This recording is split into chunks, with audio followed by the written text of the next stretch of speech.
Welcome to the Kirkintilloch and Bishopbriggs Herald Talking Newspaper podcast of Wednesday the 11th of March 2026. Read and recorded by volunteers for Bishopbriggs-based charity Cue and Review Print Speaking to the Blind for the benefit of local visually and reading impaired people. Check our website at www.cueandreview.com. That's www.cueandreview.com. We hope you enjoy this podcast. Council tax will support HSCP by Neil McGrory.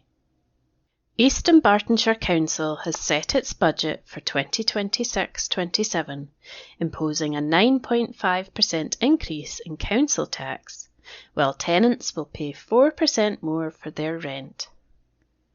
The meeting was opened by Council Leader Gordon Lowe, giving a speech on the various elements of the budget. He also highlighted the challenges facing local government, such as ever-increasing demand for services paired with constantly escalating costs, a situation which has affected both capital and revenue budgets. Councillor Lowe said that the 4% rent increase was the third lowest of 15 councils East Dunbartonshire compares itself with in its budget process. The same 4% increase will also be applied to the rent of lockups and garages. With a projected expenditure of £396 million and income of £372 million, the council needed to find £24 million to bridge that gap.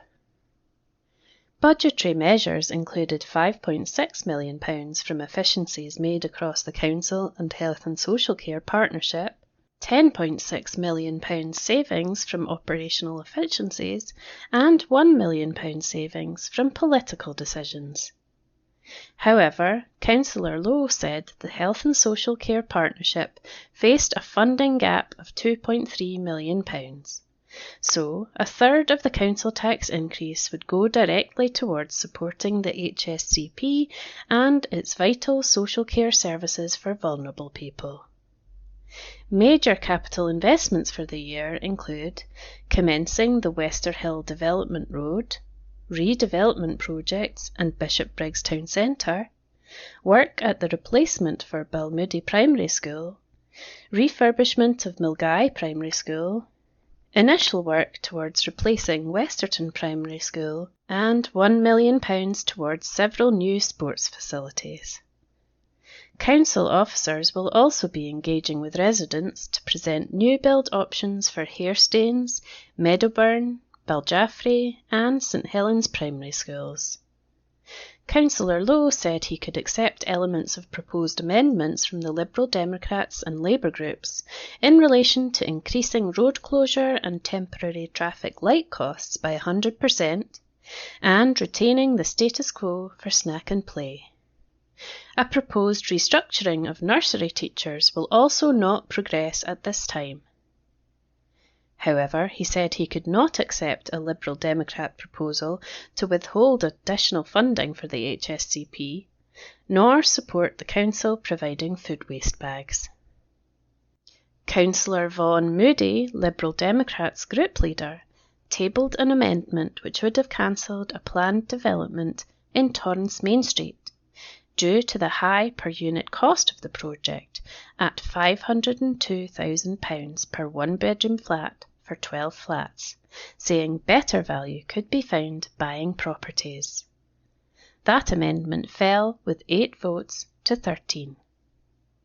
That article was written by Neil McGrory and it was read by Jahan. This week in history. March 15, 1956. My Fair Lady opened on Broadway starring Julie Andrews and Rex Harrison. The title was adapted from the Cockney pronunciation of Mayfair. March 16, 1947.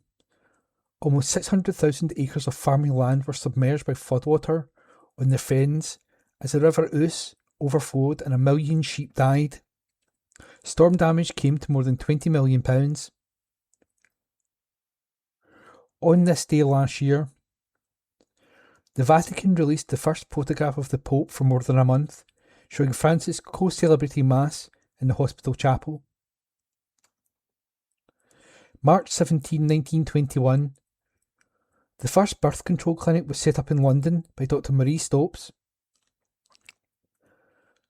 On this day last year, TV presenter Davina McCall said, returning to work after she was diagnosed with a brain tumour feels amazing.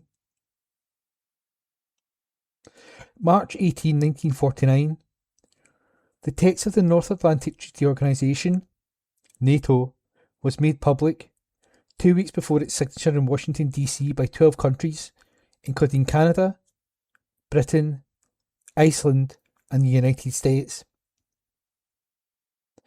On this day last year, stuck astronauts Suni Williams and Butch Wilmore returned to Earth after 9 months in space. That was This Week in History, read by Ian McKenna.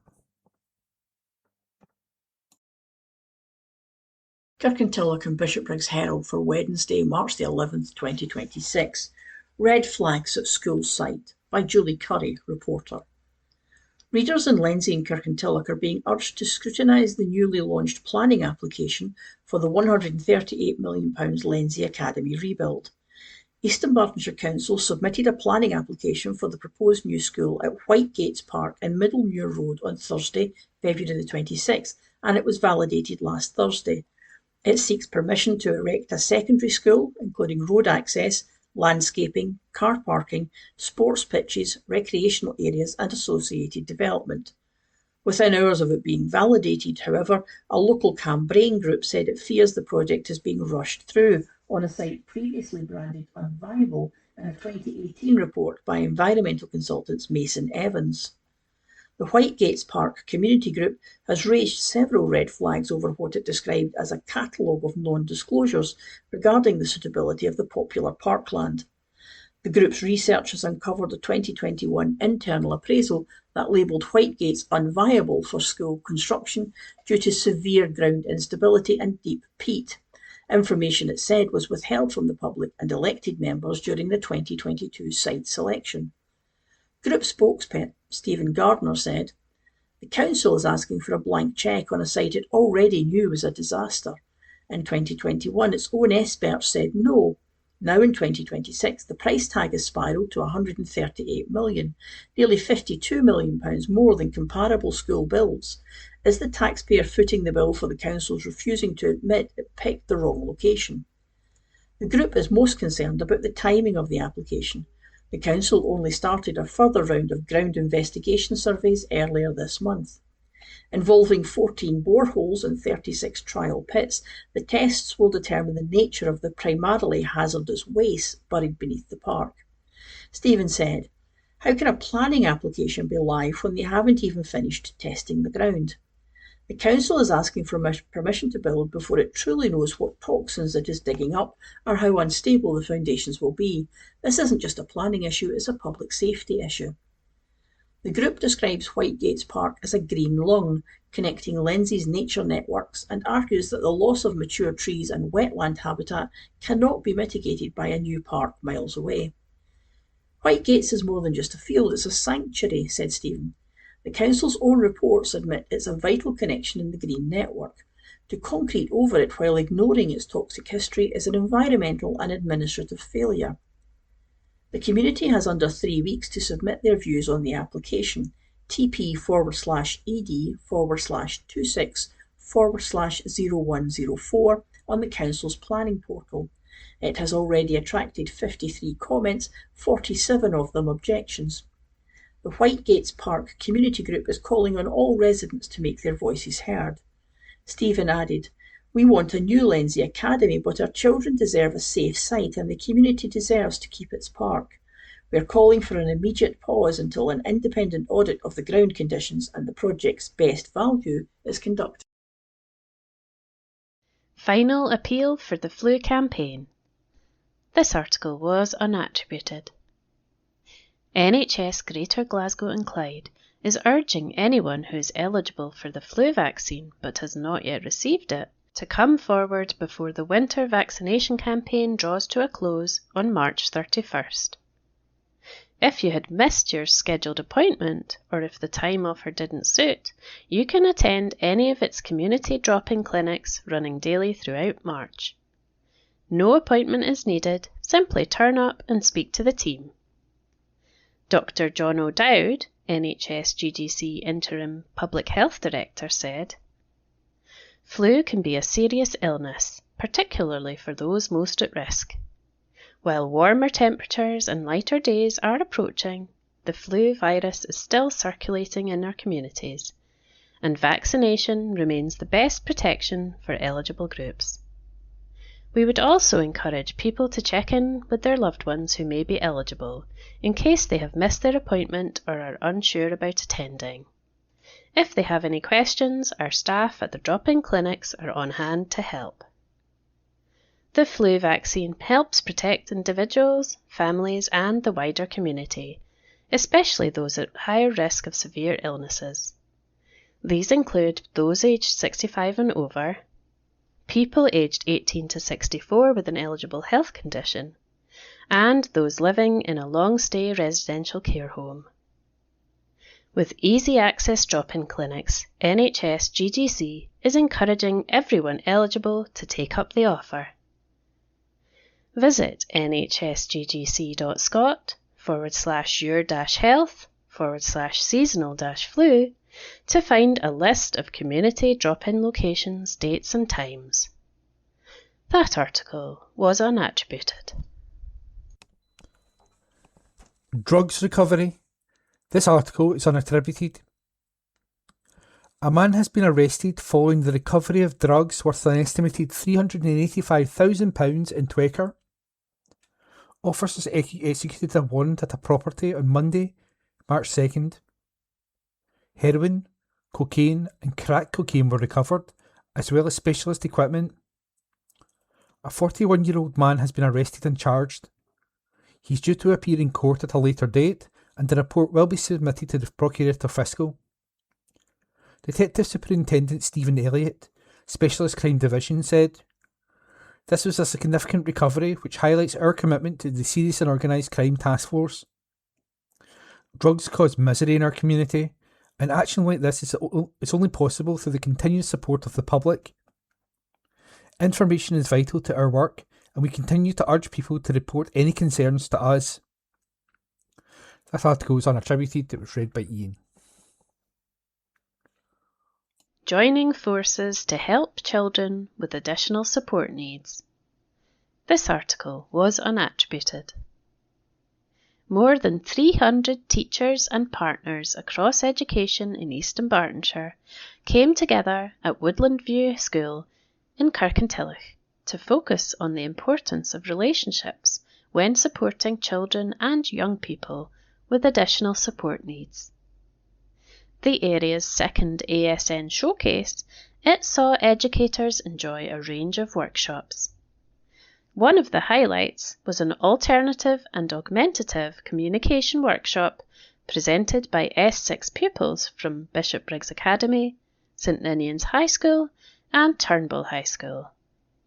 Officially opened by Education Convener Councillor Linda Williamson, Janine McCulloch from Education Scotland delivered the keynote address. Linda said, "Across our education service, there is an unwavering commitment to enhance outcomes for children and young people, and this was evident in the high levels of attendance." That article was unattributed. Kirkintilloch and Bishopbriggs Herald for Wednesday, March the 11th, 2026. £45.5 million will be allocated for housing, by Julie Curry, reporter.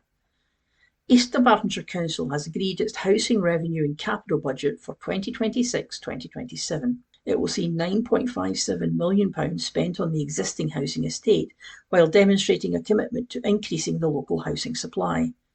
The Housing Capital Investment Plan has two strategic priorities: to improve the energy efficiency and quality of the existing housing stock, and to add to the supply of affordable housing. Investments include £5 million on energy efficiency and £2.87 million on housing quality, including replacement windows, doors, kitchens, bathrooms and roofs. An allocation of £32.419 million has also been made to increase the Council's affordable housing supply, with £4 million for the purchase of properties from the open market. The standard of void decoration will also be improved, moving to a full decoration standard to improve the look and feel of properties. Council leader, Councillor Gordon Lowe, said, "Despite the financial challenges facing all local authorities, we firmly believe that our housing revenue and capital budgets represent good news for our housing estate and, more importantly, our tenants. This budget shows our commitment not just to investing in the existing housing supply but adding to it. Our plans will see a total of 308 new properties being developed across 9 sites. This includes the construction already underway at Twecker Canalside and construction at a further 6 sites later this year, including the former Metland School in the late summer and Auchinlean Primary School in late 2026, the latter subject to planning consent. A rent increase of 4% was agreed, increasing the average weekly rent to £105.63 over 48 weeks, an increase of £4.06 per week. A 4% increase for lock-up and garage site rents was also approved. Councillor Lowe added, "Our goal is to ensure rent remains affordable for our tenants while directly supporting our housing operations and investment." Loseley is jailed for 9 years. Report by Grant McCabe. A convicted sex offender who raped a vulnerable teenage girl he met in the street has been jailed for 9 years. Callum Loseley preyed on the 18-year-old stranger, who had earlier been reported as missing. She had been sitting on a bench near the Kirky Puffer bar in Kirkintilloch on May the 6th last year when the 31-year-old approached her. The predator asked if she was alright before suggesting they go to his home nearby to charge his phone, and then she could call the police. When they got there, Loseley suggested the girl go to his bedroom. The High Court in Glasgow heard the teenager soon became frightened. Loseley started kissing and groping the victim, claiming she was beautiful. He also stated that he wanted to have sex with the teenager. The hearing was told Loseley eventually went on to rape the girl. After the attack, Loseley called the police himself, stating the girl was a missing person and that she was vulnerable. He was later with the victim in the street when he flagged down a passing police car. The officers took the girl in the vehicle. It was then she stated she had been raped by the male who had made the earlier call. The court was told Loseley went on to give an erratic account of what he said happened to the woman he knew. He was later arrested, but made no comment when quizzed. Loseley pleaded guilty to the rape of the teenager. The court was told he already had a number of convictions for sex crimes, violence and dishonesty. He was a registered sex offender, having previously been guilty of molesting a 15-year-old girl. Sentencing, Lord Paul Arthurson said this latest crime was deeply concerning. He further told Loseley, "The rape itself was sustained. You were, at the time, the subject of various court-imposed community supervision orders." The judge said with considerable hesitation he had decided not to call for a full risk assessment, which could have seen the rapist eventually made subject of an order for lifelong restriction. As well as the jail term, Loseley will instead be monitored for a further 5 years on his eventual release. That article was written by Grant McCabe. Concerns for local churches. This article is unattributed. Urgent clarification is being sought over support for Scotland's places of worship after a reduction in Historic Environment Scotland's budget from £74.3 million last year to £70.7 million in 26-27. Cumbernauld and Kirkintilloch MP Katrina Murray has joined fellow Scottish Labour MPs in writing to First Minister John Swinney. The correspondence reflects shared concerns about the future of funding for churches and faith buildings. The budget reduction comes despite record burnout consequentials arising from the UK Labour Government's £92 million Places of Worship Renewal Fund. Labour MPs argue that comparable funding should have strengthened the support for Scotland's places of worship, many of which act as community anchors, providing food banks and a wide range of support services. Katrina said, "Places of worship in our communities play an important role, offering not just spiritual guidance but support to those who need it most. I have been contacted directly by local churches worried about what this reduction will mean for them. While the UK Government has delivered a strong funding statement, it is deeply concerning the Scottish Government has reduced Historic Environment Scotland's budget this year. We are asking the First Minister to explain where the additional funding has been allocated and to set out clearly how Scotland's places of worship will be properly supported." The author of that article was unattributed.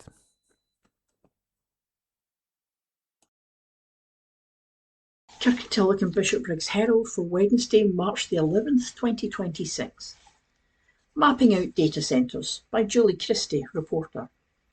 Action to Protect Rural Scotland, APRS, has published an interactive map of hyperscale data centre projects currently being planned in Scotland. Each proposal has a dedicated web page with links to planning documents, maps and plans. Among their number is the proposal for a 200 megawatt data centre on Greenbelt farmland between Bishopbriggs and Lenzie at Crosshill Road, Westerhill. The developer, Apatura, submitted a screening opinion for the proposed data centre campus to the council last April to learn whether an environmental impact assessment, EIA, was necessary. In July last year, the council determined the proposed development was likely to have significant environmental effects and stated any future application for the site, covering 52.1 hectares, would require an EIA report. No indicative site layout was submitted. However, the applicant advised the data centre and its associated facilities would comprise a footprint of around 85,000 square metres, with buildings having either 1 or 2 storeys at a maximum height of 15 metres. The Battery Storage Energy System, BESS, and its associated infrastructure would be sited in a compound of around 12,000 square metres.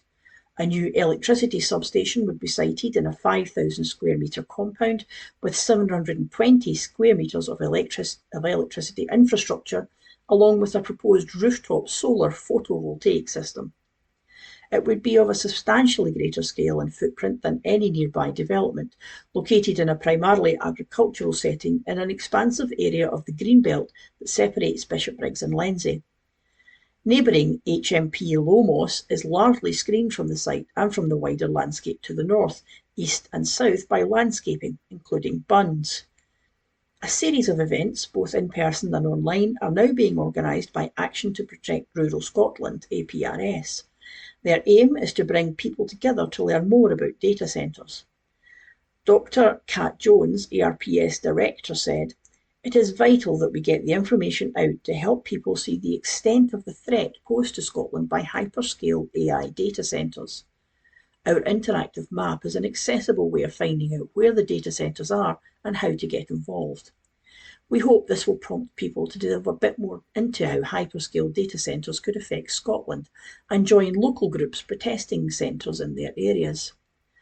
There are already groups and individuals getting organised in the Central Belt, and we're encouraging more groups to form so we can put their details on the map. The Scottish Government has a policy supporting green data centres, but no definition of what they are. APRS has been calling for a moratorium on them until the Scottish Government has investigated their impact." Kat added, "The map and information we've published reiterates the need for the Scottish Government to get a grip on the proliferation of applications across Scotland. If all these were operating, it would be more than double our energy use, which would be ruinous for both the grid and our climate targets. Visit https://aprs.scot/data-centre-map to access the map and find out more." Bicentenary celebrated. 200 years on the railway tracks. Report by Julie Curry. There will be something for everyone at a new railway exhibition launching in Kirkintilloch this month. Celebrating the 200th anniversary of Scotland's first modern railway, the exhibition tells the story of the Monkland and Kirkintilloch Railway. The line opened in 1826 and covered a 10-mile route from the collieries in the Monklands to the Forth and Clyde Canal in Kirkintilloch. Entitled Monkland and Kirkintilloch, Scotland's first modern railway, the exhibition runs at the Old Kirk Museum from Saturday, March 21st to Wednesday, May 20th, during normal opening hours, Tuesday to Saturday from 10 a.m. to 1 p.m. and 2 p.m. to 5 p.m. There will also be a fun day for families on Saturday, April 11th, with the opportunity to dress up, hunt for Easter eggs and more. It runs from 10:30 a.m. to 12:30 p.m. and 2:30 p.m. to 4:30 p.m. Exhibition visitors will be able to explore significant and rare archival materials from the Eastern Bartonshire Archives at the William Patrick Library, Kirkintilloch, including a contemporary drawing of the first Monkland and Kirkintilloch locomotive, another early drawing that shows a remarkable horse trial in 1828, and a large contemporary coloured map of the whole line. Archive photographs from the 1960s taken by Monkland and Kirkintilloch railway specialist Don Martin, never previously shown, will also be on display. In addition, there will be a range of objects, including a railstone sleeper, blocks, an Edmiston ticket dating press with a representation of Monkland Railways tickets. A local model railway society will also set up a display featuring a range of appropriate models of locomotives and wagons. Alan Wright, Eastern Bartonshire Leisure and Cultural Trust Chairman, said, "This exhibition is really impressive and a must-see for anyone interested in the local history of the area, for railway enthusiasts, and anyone fascinated by the romance and lore around steam railways. I'd encourage families to come along, as there will be lots to interest children and young people, particularly during the fun day over the Easter holidays. It's a fantastic opportunity for families to learn about the industrial heritage of the area, rooted in the railways and canals, provided jobs and transport links to the rest of the UK and beyond. The bicentenary is a significant milestone, and the Trust is proud to be partnering with the National Transport Trust and local groups. We are grateful to the Kirkintilloch and District Society of Antiquaries and the Lindsay Gagel Group for joining in the commemorations. I hope this exhibition brings back memories for local people whose lives would have been shaped by the Monkland and Kirkintilloch Railway. I hope too that it can ignite interest in a new generation keen to learn about the history of Scotland's innovation in transport. A number of other events to mark the bicentenary are also being organised at the Kirkintilloch end of the line. These include the inauguration and unveiling of a National Transport Trust Red Wheel at Southbank Marina to mark the bicentenary, a talk on early Scottish railways by John Yellowlees, the Scotland manager of the National Transport Trust, on Wednesday, March 18 in Kirkintilloch Town Hall, a talk on the history of the Monkland and Kirkintilloch Railway by Don Martin, local historian and author, accompanied by the launch of a book photographs from the 1960s of the Monkland and Kirkintilloch line on Thursday, April 16th at the Old Kirk Museum. A guided walk along the northern part of the Monkland and Kirkintilloch Railway on Thursday, May the 7th. Visit www.edlc.co.uk/what's-on for more information on scheduled events. Industry Pioneer. Under its 1824 Act of Parliament, the Monkland and Kirkintilloch Railway had powers to use steam locomotives. However, the first train on the line was a horse-drawn coal train from Gartsherry to the Forth and Clyde Canal at Kirkintilloch on May 17, 1826. As the first public railway in Scotland, it was also the first to use a rail ferry and the first in Scotland to use locomotive power successfully. Leading the way for a group of early North Lanarkshire lines that formed the Scottish Railway network, it was also the pioneer of the first Glasgow-built steam locomotive in 1831. Built to enable cheaper transport of coal to market, it also helped to break the monopoly of the Monkland Canal. It had a great influence on the successful development of the Lanarkshire iron industry. A piece written by Julie Curry. Saving Veterans at Bravehound by Julie Curry. A former Scottish opera singer, Fiona MacDonald, is now the founder and chief executive of an incredible charity. Headquartered in Lennoxtown, Bravehound provides specialist assistance dogs to veterans struggling with PTSD as a result of military service. Initially, the charity began under a different guise. Still working as an opera singer, Fiona always enjoyed taking part in concerts for good causes. She said, "Through doing that, I got to meet quite a few veterans who were struggling financially. They were waiting months after applying to large charities for the likes of funding to buy appliances or fix their vehicles." Fiona, who is originally from Arisaig, saw an opportunity to help and in 2013 launched the Glenart charity. It was named after my great-aunt Mary McKinnon, a nurse in World War I.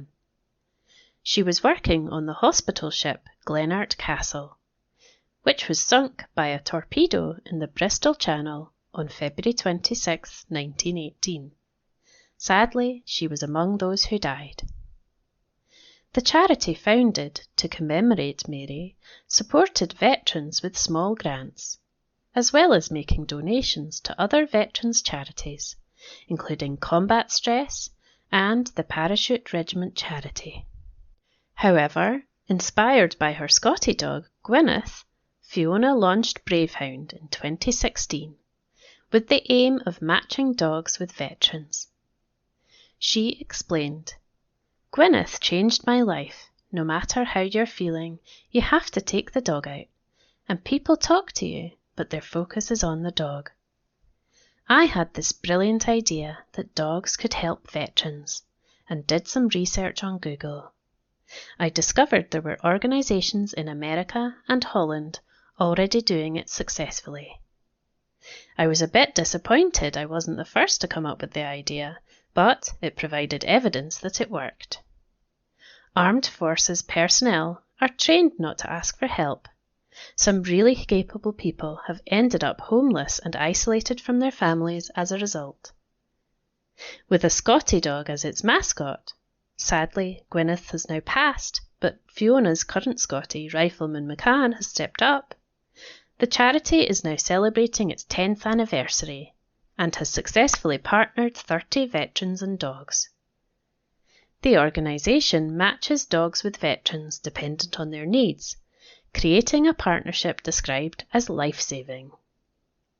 The idea was just to make the veterans feel a bit better and improve their lives, said Fiona.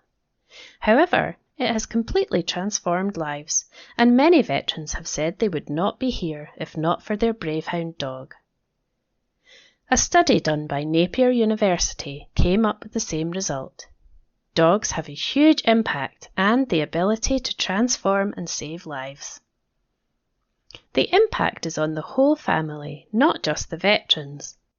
The mother of one of our veterans was renewing her wedding vows and wanted to raise money for us, which I said was very kind of her. She said, "No, it's not. When I used to say goodbye to my son, he was so low I didn't know if I'd see him again. Now I know I will." That's the kind of life-changing story that makes all of this so worthwhile. While working with Scottish Opera, Fiona had friends in Milton of Campsie and decided to set up home in East Bartonshire, as well as founding Bravehound in Lennoxtown, where it operates from the Enterprise Centre. She has a team of 15 volunteers who help home the dogs while they receive training from the charity's 3 trainers in venues close to the veterans' homes. It costs £20,000 to train a dog, from initial purchase to being partnered with a veteran, she said. We also work with the veterans to ensure the dog is suitable and the partnership is working. I had to give up singing because the charity work took over. It's hard work, but there's always something going on, and it's so rewarding seeing the dogs and veterans together. It's incredible. While dogs have previously been paired with veterans all over the country, the charity, which secured assistance dog accreditation in 2024, is currently appealing for veterans who are based in central Scotland to apply. We'd love to help veterans all over, but our focus needs to be on the Central Belt just now, added Fiona. This is the first time we've appealed for veterans to apply directly. Usually, a medical professional will refer them. However, we want to spread the word about our work and perhaps reach veterans who don't know about the charity. It's hugely rewarding to see people who just couldn't leave the house being able to go to the shops, visit family and friends, and perhaps even work again. We'd love to hear from veterans who are finding these kind of things challenging to see if we can help.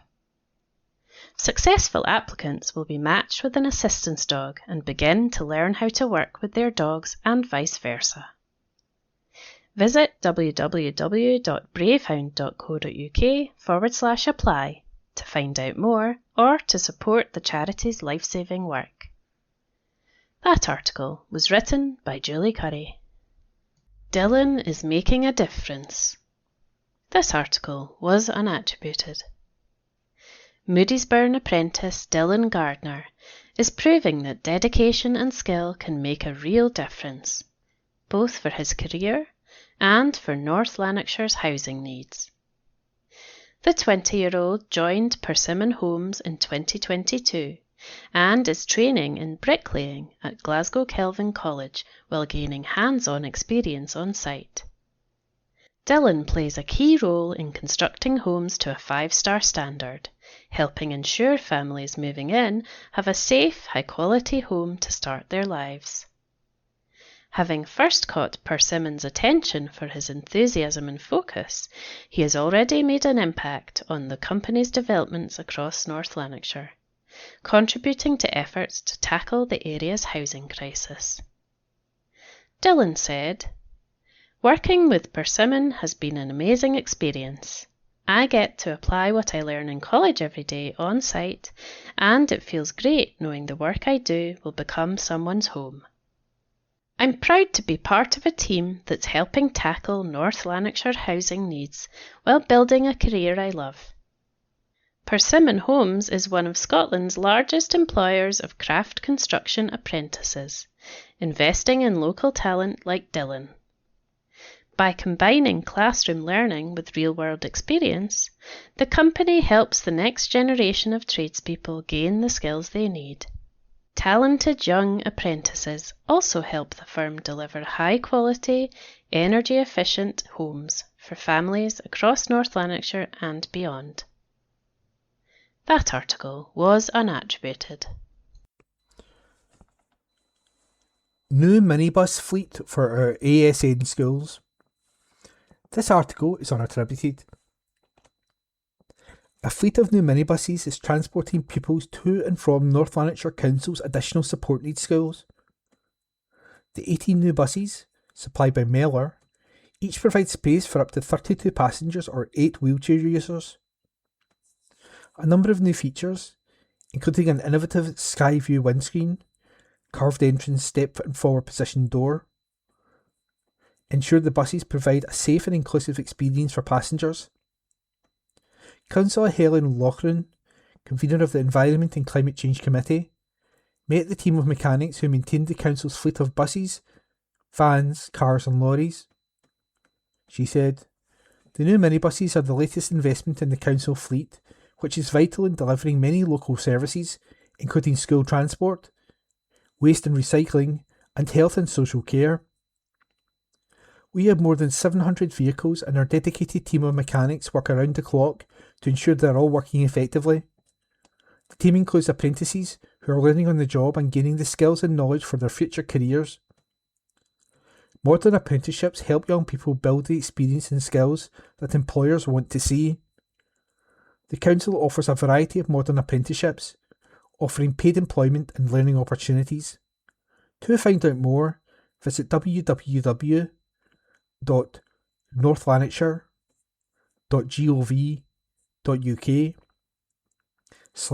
jobs-and-modern-apprenticeships. That article was unattributed. The Kirkintilloch and Bishopbriggs Herald letters page, date Wednesday, the 11th of March 2026. Let's talk. Please send your letters via email to kirkyherald@jnscotland.co.uk. That's KIRKYHERALD @JNScotland.co.uk. Please write letters in the subject field. Please keep letters to a maximum of 300 words. Letters cannot be published without a name and postal address. Also include a daytime phone number if possible. We reserve the right to edit any letter. 6 year disappears. Sir, I am writing to publicly commend the people in the working on the £138 million Lindsay Academy project for their absolute genius in solving the school's capacity issues. While parents, teachers and the council have spent years debating pupil roles and classroom sizes, their brilliant minds have found a highly cost-effective, zero-carbon solution. They have simply deleted the sixth form from existence. According to their latest barrage of highly paid technical reports submitted to East Dunbartonshire Council, the senior year group has been completely omitted. Poof. Gone. Verbatim quote, "The current Lindsay Academy does not have a sixth form with 17 and 18-year-old pupils. They have vanished an entire group of 17-year-olds. It is truly groundbreaking engineering. If you just pretend the oldest pupils don't exist, you save an absolute fortune in building materials, desks, teachers and hazardous waste landfill taxes. And you also reduce the carbon footprint of the discarded vapes and empty Buckfast bottle count. I would urge all parents of current 6-year Lindsay Academy pupils to check their teenagers' bedrooms this morning to ensure they haven't been structurally phased out of reality by a sloppy error on a £138 million spreadsheet. If the planning committee approves this application, we can only assume they are in on the trick. Yours, etc. Name and address supplied." Women in Iran. Sir, 2 examples of the mistreatment of women in Iran will tell you all you need to know about the regime. When a woman or girl is sentenced to death in Iran, if she is a virgin, she will be raped before she is executed. This is so that she can't get to paradise in the afterlife. In 2022, Mahsa Amini, who was just 22 years old, was beaten to death by the regime's paramilitaries, the Basij, for not covering her hair properly. Yes, you read that correctly. Her death led to the Women, Life, Freedom protests, which were suppressed with the usual mass killings. Shockingly, there are those in her country who are taking the side of this evil regime and demonising its opponents. Yours, etc. Penny Ponders, by email. Tricky coalitions. Sir, there is a growing swell of opinion towards coalition politics. In theory, such a move should lead to stable government. In practice, the first thing you need to do is have the interested parties agree on what they intend to do, something that can be time-consuming. When it comes to elections, you never have a new government, merely the old one re-elected. The present situation is not perfect, but it at least gives the electorate the chance to voice their opinion on the actions of the party in government. Yours, etc. Charles Lawson, by email. Poor response.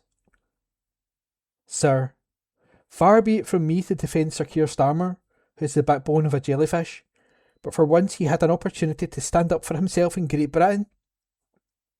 Donald Trump's ludicrous attack on Britain, comparing Prime Minister to Winston Churchill, demanded a robust response to defend the rule of law, the legitimacy of any non-declaration of war, and the guts to call out the Trump dictatorship.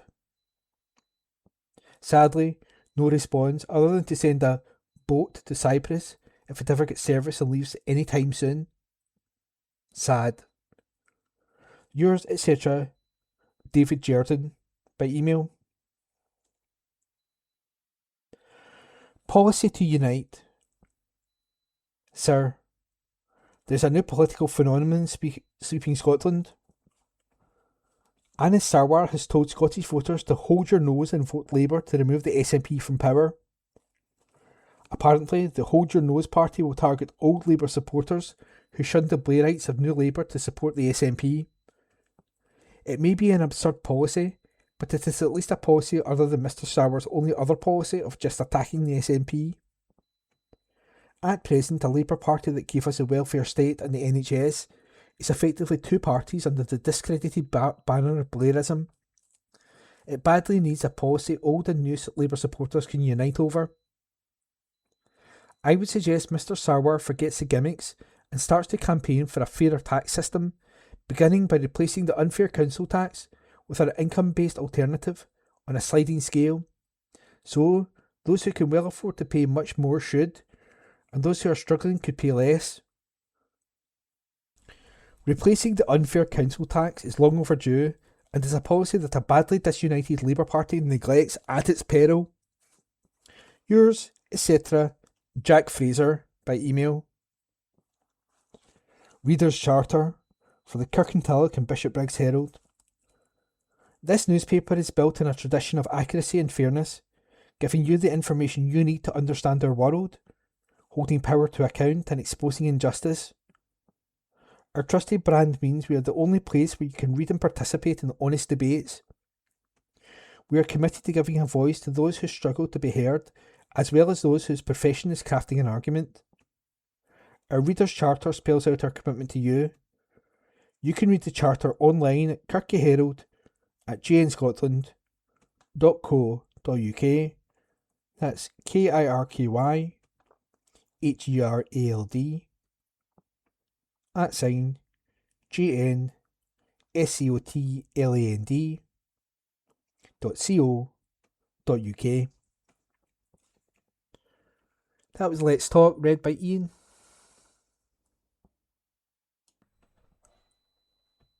Council tax rise will help to protect vital services. A report written by Neil McGrory. East Dunbartonshire Council has set its budget for 2026-27, imposing a 9.5% increase in council tax, while tenants will pay 4% more for their rent. The SNP administration said the budget invests in new council homes, local infrastructure and community support. The meeting was opened by Councillor Leader Gordon Lowe, who highlighted the challenges facing local government, such as ever-increasing demand for services, paired with constantly escalating costs, a situation which affected both capital and revenue budgets.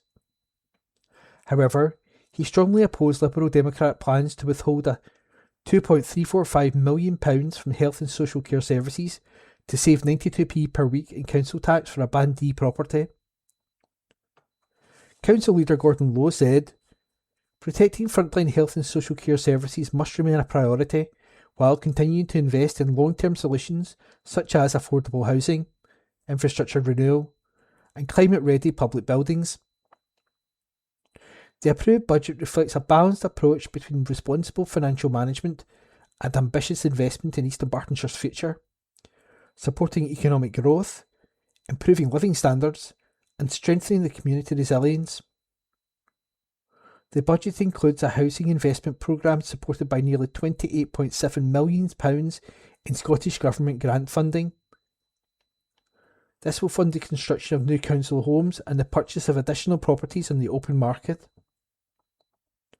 Councillor Lowe said the 4% rent increase was the third lowest of 15 councils in East Dunbartonshire compares itself with, where the average was 6.24%. The administration said this demonstrates a commitment to keeping housing affordable for tenants, while continuing to invest in council homes. It also confirmed it will reinstate the Community Grant Scheme, previously funded by the Shared Prosperity Funding, which has now been scrapped by the UK Labour Government. This will ensure voluntary and community organisations continue to receive direct support. Investment is also being made in roads, schools, public council buildings and community facilities. Work continues on the new Balmilday Primary School and the Mulgai Primary School refurbishment, while pre-construction work will commence on the new Westerton Primary School. An additional £9.1 million will also be invested into the City Deal project to secure the new civic space in Bishopbriggs Town Centre, as well as progress the new Westerhill Development Road, part of the employment-focused Westerhill Regeneration Area Master Plan, due to be completed by the end of 2027. Council leaders acknowledged that budget decisions are difficult, but said the capital programme demonstrates a commitment to protecting essential services and infrastructure. SNP councillors said Liberal Democrat proposals to cap the council tax at 6.5% would have removed £2.345 million from the Eastern Bartonshire Health and Social Care Partnership, and it was imperative to support its vital social care services. An article written by Neil McGrory and read by Ian McKenna.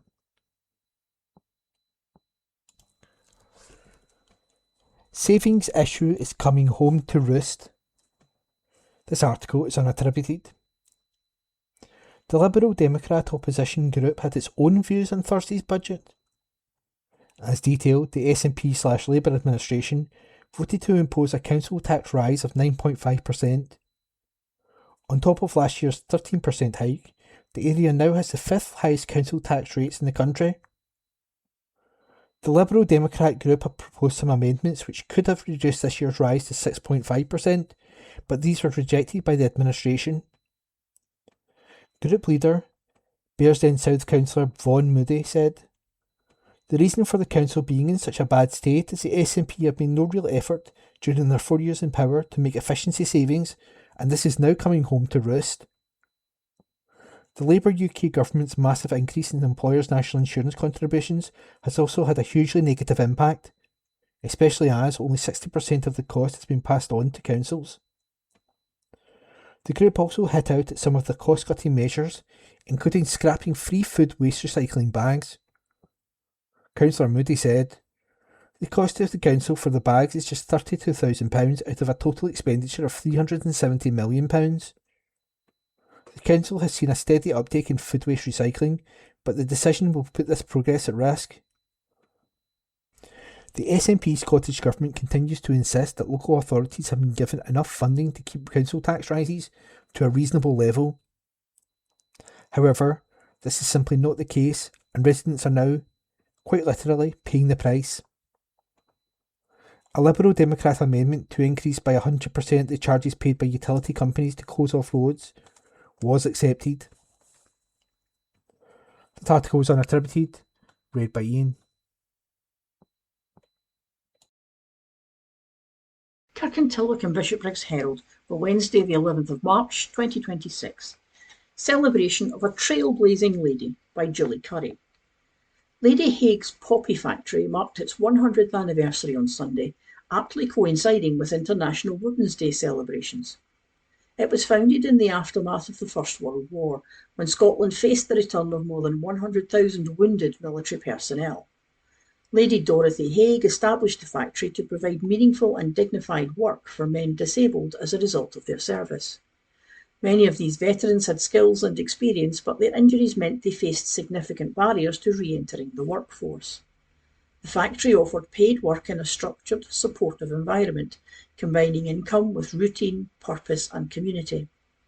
Its opening on March the 8th, 1926, International Women's Day, which was not yet widely marked in Britain, was relevant given that Trailblazing Lady Haig was leading a national initiative at a time when few women held prominent public roles in civic life. From its beginnings at Whiteford House in Edinburgh, with 3 workers, a pair of scissors and a piece of paper, the factory expanded quickly, producing our distinctive 4-leafed Scottish poppy assembled by hand, as well as a range of toys and crafted household items. By the 1930s, the factory was a recognised part of Scotland's civic landscape, becoming both a workplace and a symbol of national remembrance. Today, a team of more than 30 veterans, all with supported needs, continue to manufacture thousands of handmade wreaths and other remembrance symbols from purpose-built premises on the capital's Warriston Road. The factory also produces more than 2.1 million poppies for the Scottish Poppy Appeal, organised annually by Poppy Scotland in October and November. Funds raised from the Scottish Poppy Appeal support Poppy Scotland's vital work, providing advice and assistance for veterans, those still serving, and their families. Over the years, the factory has been visited by thousands, from school groups to individuals and organisations, keen to learn about its history and heritage, the development of the Scottish poppy, and the continuing importance of remembrance. It has also welcomed royal patrons, including HRH the Princess Royal, who officially reopened the factory following a refurbishment in January 2023. Helen Owen, Poppy Scotland chairwoman, said, "Lady Haig was practical and compassionate and realised the difficulty many veterans faced in gaining employment because of disability. A dynamo of a woman, she recognised the need not only to create Scottish poppies for Armistice Day, but to provide meaningful work. The factory turned out goods of exceptional quality, and she and her band of lady collectors sold the poppies and goods across the length and breadth of Scotland. Today, the work this remarkable woman lives on in the factory continues to play its role in supporting the Armed Forces community." To learn more about the factory's history or to book a tour, visit www.poppyscotland.org.uk. Good day to you, it's Philip here from Q and Review, reading the church news from the Kirkintilloch Herald. And first we go to Milton Church. Have you seen The Chosen? It's a highly acclaimed film about Jesus' life being shown at the home of Margaret Burton, 2 Hawthorne Way, on 5 Mondays, began on Monday, February 23rd, from 7:30pm till 9pm. Tea and bickies as well will be served. We're excited about our Good Times Cafe, dementia friendly that is, beginning on March the 20th. There'll be crafts and games as well as lots of food and fellowship. World Day of Prayer was celebrated ecumenically in Campsie Church, put together by the women of Nigeria. The theme was, "I will give you rest, come." We're now well into the Lent. Pick up your draw near Reflections at the church and begin life-giving habits for Lent. Go Mad and plenty of reflections are being well received on Facebook and Instagram. Well done, Team Go Mad. And their Easter Messenger magazine has gone to the printer. Look out for it coming through every letterbox in Milton Campsie. This Monday, 2pm, Hobbies Group, 7:30pm. Badminton Club. This Tuesday, 9:30am, Cafe Connect. This Wednesday, 7pm, Time to Pray, 7:30pm, The Fellowship. This Friday, BB at Campsie Church, Anchor Boys from 6 till 7pm, Junior Company sections from 7pm till 8:15. And now to St Mary's, there in Kirkintilloch. The service on Sunday, March the 14th will begin at 11am as usual, and there will be age-appropriate activities in the church halls for our people during the services. On Wednesday, March the 11th, they will be holding one of their big knit inns when we will be making chicks and rabbits. I take it that's chickens. The Children's Hospital charity, patterns, needles and wool will be provided. Yes, a light lunch and good company will also be available. Come and join us in this very worthwhile project. Wednesday welcome will also take place on Wednesday, March the 11th, when tea, coffee and home baking will be provided from 10 to 11:30am. Together with a very warm welcome, this will be followed by a short service. And where do we go to next? Well, at Torrance Parish Church. The morning service in person at 10:30, led by the minister, Stuart Irvine. During the service, the youngsters meet together in Crest and Junior Church, etc. And if you want to check them out, check out their website, torranceparishchurch.online.church. The cafe is open every Wednesday, 9 till 12 noon, for teas, coffee and delicious home baking. Why not come and taste for yourself? To find out about regular weekly activities, check out the website for what's on at www.tpc.org.uk. Lenzie Union Parish Church in Lenzie. The Sunday services at 11 a.m. are services on the run-up to Easter will be led by the Reverend Leslie Grieve, who will continue to speak on the 7 signs, miracles of Jesus in John's Gospel. Young people are also welcome at Lighthouse and Bible class. A live stream of the service will be available on YouTube. The meeting place is open tea, coffee on Wednesday and 10 till noon, and also in the new hall, and also on Friday as well. They have another coffee morning there as well. And then also, let's remember the LUPC, that's Lenzie Union Bridge Club, is on Wednesdays in the Old Hall, 1 p.m. till 3. Come and play this classic game. Yes, and then there's a warm, friendly atmosphere for all at Silver Movers on Monday, March the 16th at 1:30 p.m. in the Old Hall. A little light exercise and a lot of laughing. All you need is comfortable clothes and some water. A wee bottle of water with you. And the Youth Cafe, it was on Thursdays at 3:45 till 5 p.m. during term time. Youth Cafe is a place where young people can hang out, relax and have a good time after a long day at school. Each week there is a free snack with lots of different things to do, and games, consoles, table tennis, crafts, etc. And there's even space for completing your homework. If you wish to join, please contact Kim by email youthworker@lupc.org. Join us every Thursday, 7 to 9 p.m. for a mix of Xbox, Nintendo Switch, etc. We also run a tournament across the 6 weeks. It's so consistency is there as well for each week. Open to Primary 7 to S1, S to 6. Come along. If your young person would like to join us, please sign up by completing the form. Yes, the form is at form.jotform.com. I won't bother reading out all the other numbers because there's too many to mention. But contact the youth worker. Kirkintilloch Church of God at Regent Hall, Regent Street on Sunday. There will be a Good News service at 4 p.m. The programme will feature songs from our praise band, video clips, and speaker is Alec Brown from Wishaw. A warm welcome to everyone who is able to join us. The Coffee Corner is on Wednesdays 12 noon until 2 p.m. Join our friends and neighbours for coffee and home baking. For up-to-date and further information on our services, check out our website, all the W's, theregionthall.org. And now we move to Springfield Cambridge Church in Bishopbriggs. The following are the intimations, or notices as we call them out in the world, for the week beginning March the 9th.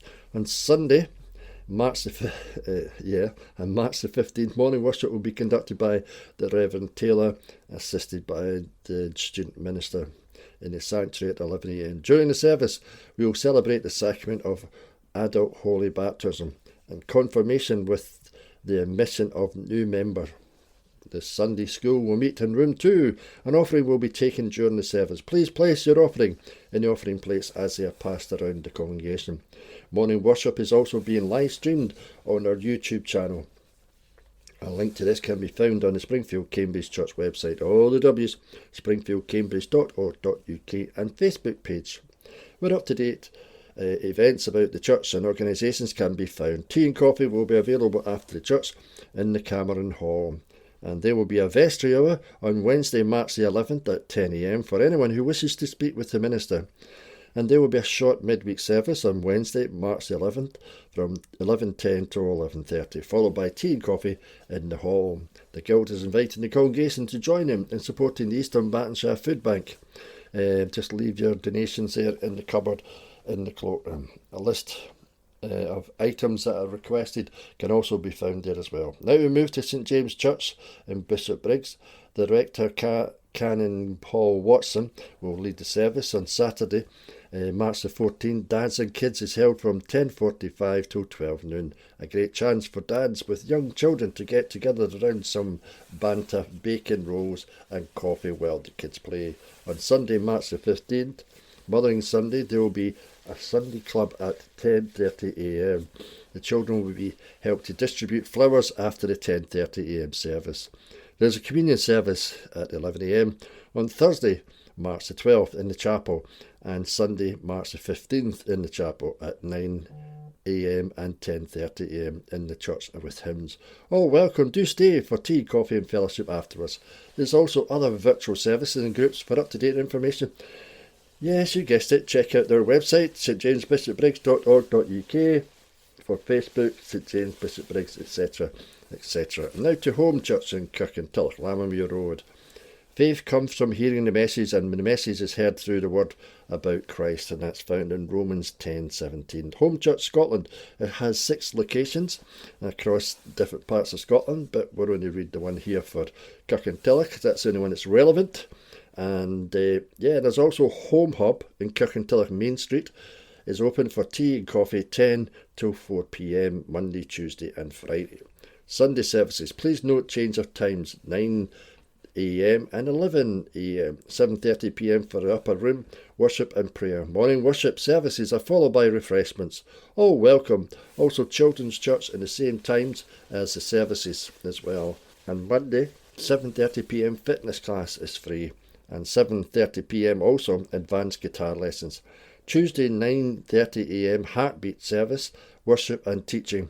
Wednesday 7:30 p.m. home groups, various locations. Thursday 7 a.m. is a prayer time in the morning at the hub, 10 till 2 p.m. drop-in recovery cafe at the hub. 7:30 p.m. alpha course. 7 p.m. home young adults united night in alpha course. 7 p.m. Home Young Adults United Night at Strathclyde University. Well, I'm not sure what that means, but there you have it. 7:30 p.m. Discipleship Reimagined course. 8 p.m. football. Friday 7:30 p.m. Youth Fellowship.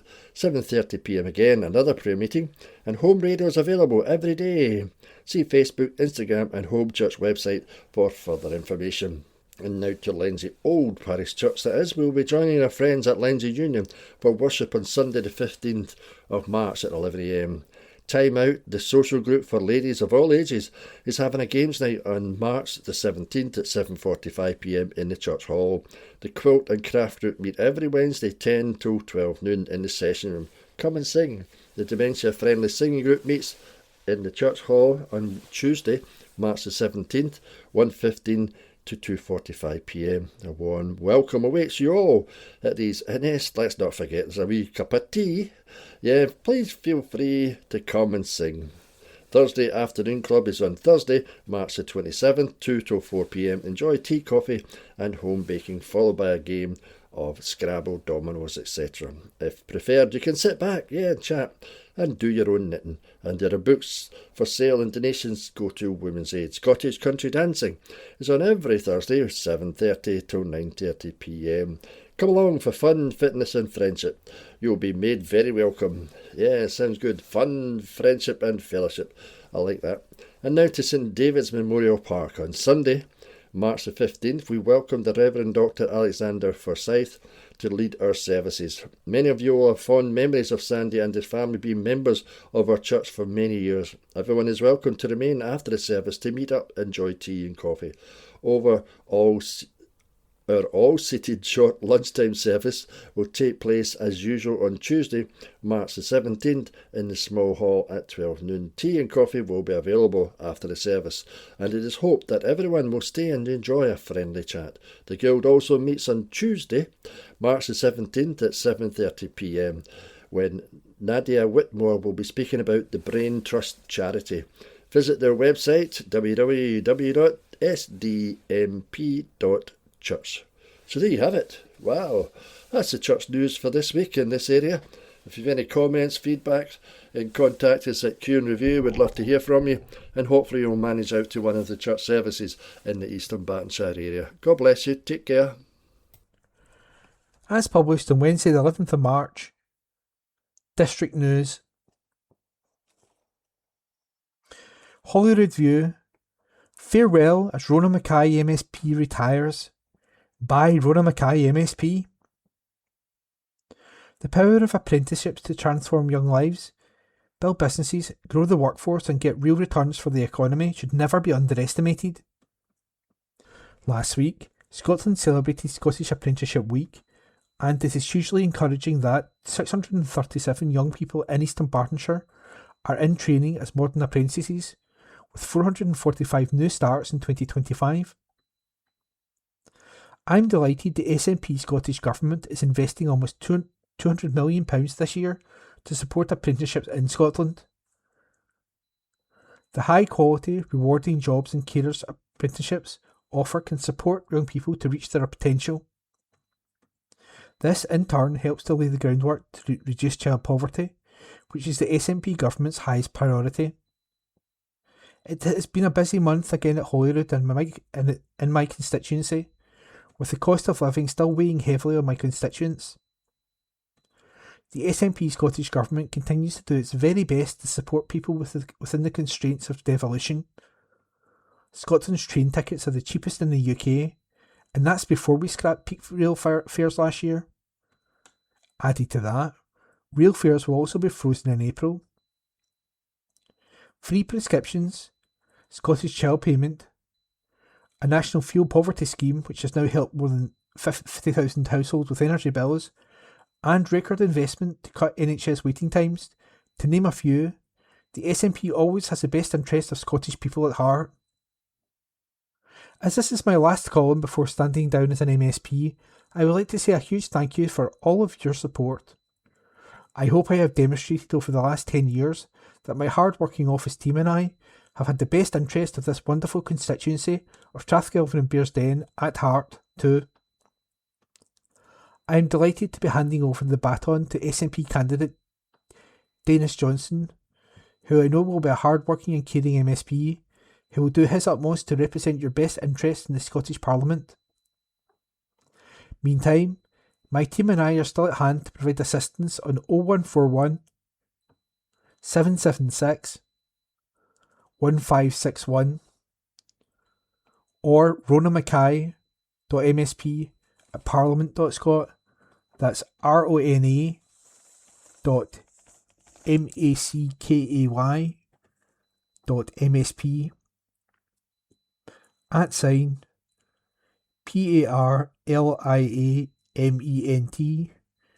@PARLIAMENT.SCOT. The Scottish Parliament officially dissolves on April the 9th, and my constituency office then begins the formal process of closing. Society of Antiquaries. On March 5, the Kirkintilloch and District Society of Antiquaries had a presentation of The Story of Lindsay Moss from Kathleen Kelsey, Treasurer of the Friends of Lindsay Moss. Catherine is a retired optometrist, formerly at Glasgow Caledonian University, and a gifted musician. Originally from Edinburgh, she moved to Lindsay in 2003 and joined the Friends of Lindsay Moss, a voluntary organisation dedicated to conserving the moss, and has been a committed member ever since. Lindsay Moss is an area of raised peat bog about 43 ha in extent. There is a 2 km circular path around the moss, giving good views to the Campsies and pleasant woodland near the railway. It was designated a local nature reserve in 2009 because of the rarity of this habitat and the presence of protected species such as Fusarial water voles. It is managed by East Dunbartonshire Council, with rangers from Murdoch Country Park carrying out maintenance activities such as repairs to the boardwalk and paths, tree felling and erecting soft fences to keep the public out of sensitive areas. The peat is up to 8 metres deep in the centre, tapering to a little over 1 metre at the edges. Peat was extracted from the moss from 1945 to 1966, and the remains of an old railway connected with this are still visible. Nowadays, extraction of peat is prohibited to conserve the carbon sequestered in the bog. Management of the moss aims to retain water in the site and enable sphagnum moss to grow and regenerate the worked areas. The Friends assist with working parties to maintain the paths and benches, create fences, and cut back trees growing in the wrong areas.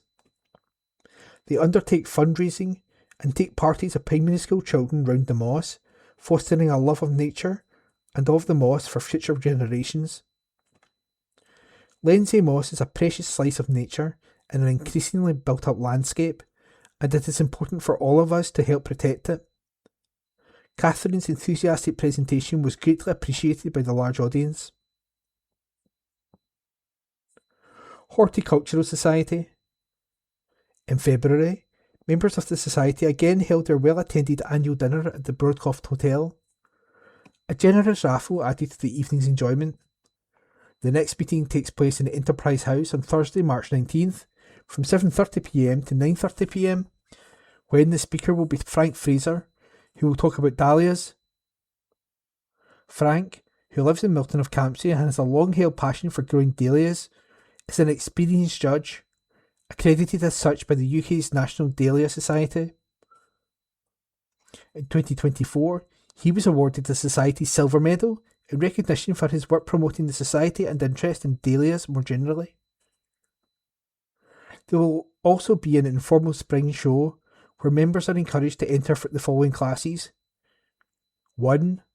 A flowering plant. 2. A container of hyacinths. 3. A container of crocuses. 4. A container of narcissi/daffodils. 5. A container of tulips. 6. A container of cacti or succulents. 7. A container of living plants arranged for effect. 8. A container of primula/polyanthus. 9. A container of spring cut flowers. New members are welcome to turn up on the night or for more information about the Society can call Paul Malcolm on 0141 578 1520 or visit www.kirkintillochorty.org.uk. St Columba's Men's Club meets in St Columba's Parish Church Hall every Monday evening at 7:30pm.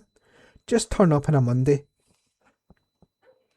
And that was this week's District News, date Wednesday, the 11th of March 2026, read by Ian.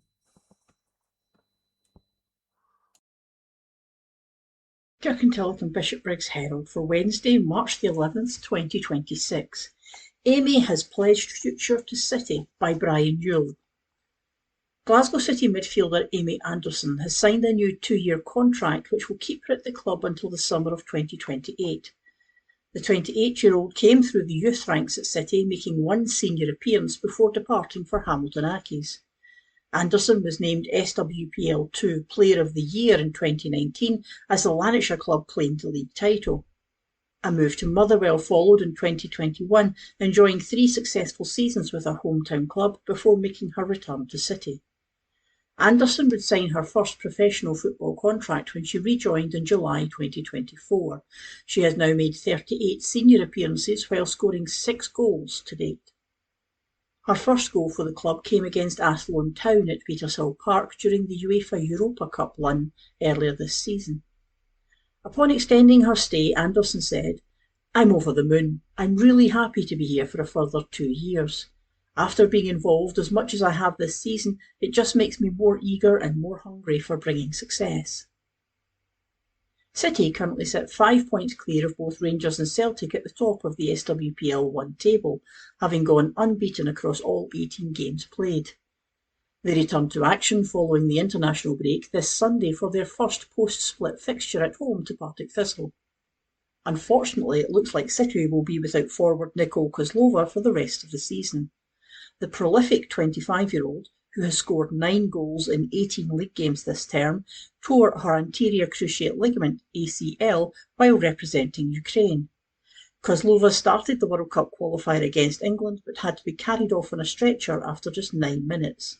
She wrote on X, "Hurts more than I can say, struggling to accept it all, but slowly I'll get there. For now, cheering my girls on from the side." Kirkintilloch and Bishopbriggs Herald for Wednesday, March the 11th, 2026.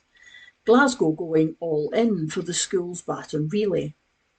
Glasgow schools and nurseries have gone all in for the Commonwealth Games with the launch of their own schools baton relay.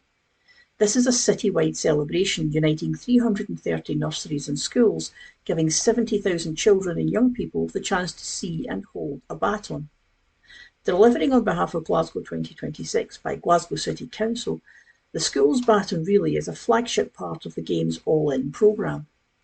It is inspired by the spirit of the official King's Baton Relay, which is currently travelling through all Commonwealth nations and territories ahead of its return to Scotland on July the 1st.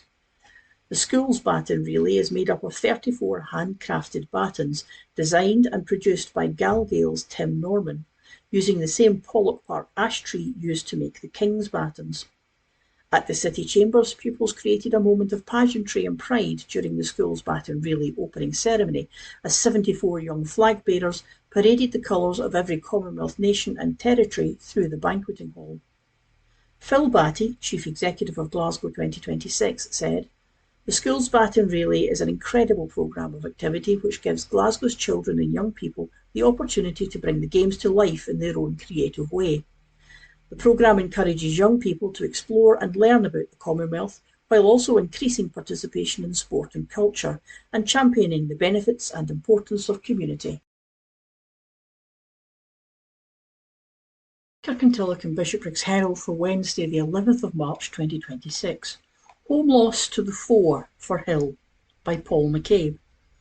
Petershill suffered a heavy defeat in their home First Division match with Ardrossan Winton Rovers. Ardrossan were 3 goals to the good before half-time, with goals from Aidan Ferris and Alex Dean, which were added to by a penalty by captain Findlay Fry on 40 minutes. In the second half, the visitors added a 4th when Dean got his 2nd, rounding off a miserable afternoon for the home side, who remained second bottom of the First Division and missed an opportunity to leapfrog Lanark United, who drew 1-1 away to Gartcairn, and Benburb, who were idle. In the Second Division, Ashfield managed what Petershill couldn't and jumped ahead of Maybole after beating them 3-1 at Stepford. The sides were tied 1-1 at the break, with Ashfield adding 2 more in the second half to seal the points and move up to 12th in the table. Glasgow Perthshire's sub-third division away clash with Girvan ended all square at 2-2. Girvan took the lead after 39 minutes, but right on half-time Shire grabbed an equaliser before Girvan struck a blow by adding a second goal. With just over 10 minutes left to play, Shire equalised to take a point back to Ashfield Street. 4th Division leaders West Park United took another 3 points with a 2-0 away win over Saltcoats Victoria, with both goals coming in the first half, although second place East Kilbride YM kept up the pressure with a 3-0 win away at Wishaw to stay 3 points behind United with 2 games in hand, as well as a vastly superior goal difference. Wishaw's defeat saw second bottom Ross Vale close the gap on them by a point as they drew 1-1 at home to Vale of Leven. Caledonian Locos and Kirkintilloch Rob both had an idle Saturday. This weekend in the First Division, Petershill will travel to play Gartcairn, while Kirkintilloch Rob play host to Vale of Clyde. In the Second Division, Caledonian Locos are at home to Lesmahago, while Ashfield travel to Kilsyth Rangers. Third Division Glasgow Perthshire are at home to Lugar Bosworth Thistle, while in the 4th Rossvale are at Irvine Victoria, with West Park United at home to BSC Glasgow. Speedway. Flint confident Tigers can win back the title. Report by Brian Yule. Leon Flint is looking forward to his 3rd season with the Glasgow Tigers, as he believes they can reclaim the championship title. The 23-year-old has long been seen as one of the hottest prospects in the UK, as a former British under-19s and under-21s champion. Last season saw Flint average 6.95 points as the Tigers just missed out in the playoff final. He wrote on Facebook, "2025 was a great year filled with progression, learning and some unforgettable moments along the way. I'm really proud of the steps forward I've made and couldn't have done it without the incredible people around me. The backing from the management, sponsors and the Tigers fans has been unreal. Your support means everything and genuinely makes a difference." Flint, who also confirmed he will once again be riding for Sheffield Tigers in the Premiership, has spent the winter competing in Australia and America. He returned to Ashfield as he joined former Tiger star Tom Brennan in helping give advice to the youngsters of the Great Britain Academy. Then it was straight into pre-season training ahead of the new campaign getting underway in a few weeks' time. Flint said, I really looked forward to getting involved and helping the next generation coming through. I was working with the riders on racecraft, mindset, preparation and what it really takes to compete at the next level. It wasn't long ago me and Tom were in their situation and we were more than happy to spend a couple of days trying to help the youngsters out. I'd be lying if I said it wasn't good to be back home in the UK, even if it wasn't that fun getting back to the weather. Just happy to now get to have everything sorted and ready for the new season. It was quite weird getting that much bike time over the winter, but we should be ready to rock. I'm looking forward to it, looking forward to the new challenges, and it should be a good one. I'm confident we can get the job done in 2026 after just missing out last season. It makes us want to even more. Tigers start the new season away to Edinburgh Monarchs in the BSN series on April the 10th. That article was written by Brian Newell. Tennis. Lumsden just misses out in Mexico. This article is unattributed.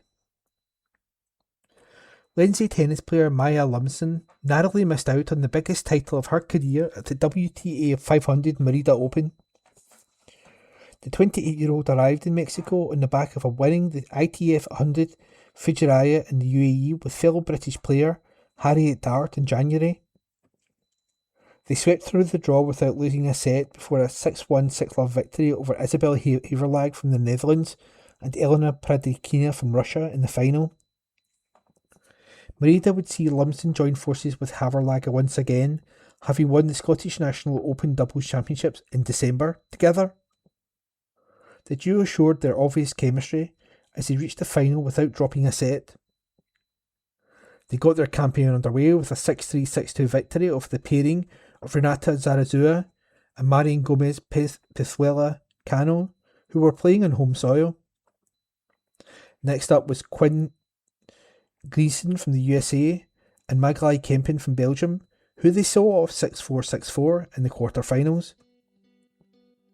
The Chinese pairing of Tang Qinhui and Yu Yifan awaited in the semi-finals, but they too were beaten 7-5, 7-5.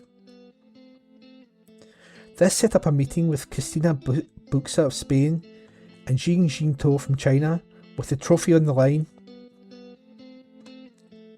Unfortunately, Lumsden and Haverlag would come up just short as they lost 6-4, 6-1 to finish runners-up. However, it was otherwise a milestone week for the Scots in reaching her first WTA 500 final.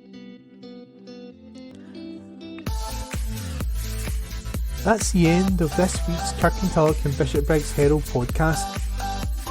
We hope you enjoyed it. There will be another one next week, all being well. Goodbye.